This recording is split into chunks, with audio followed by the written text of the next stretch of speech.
আমার নবী যদি হাসরের ময়দানের কথা চিন্তা করে কান্না করেন, আবু বকর যদি কান্না করেন, ওমর যদি কান্না করতে পারেন, সমস্ত আল্লাহর গোলামরা যদি কান্না করেন জাহান্নামের ভয়, তোমার আমার কি হলো যে চোখে পানি আসে না?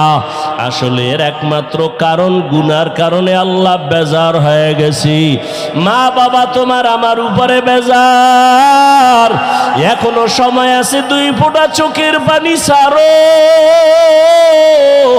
কান্না যদি না আসে আমার আল্লাহকে বলো, হে মালিক কান্নাওয়ালা চক্ষু দান করেন, আর গুনাহ করব না, নামাজ ছাড়ব না, দাড়ি কাটবো না, বেপরদায় চলবো না, মা বাবারে কষ্ট দিয়া গুনাহগার হব না, উলামায়ে কেরামের পরামর্শ নিয়ে চলবো, নবীর তরিকা মেনে চলবো।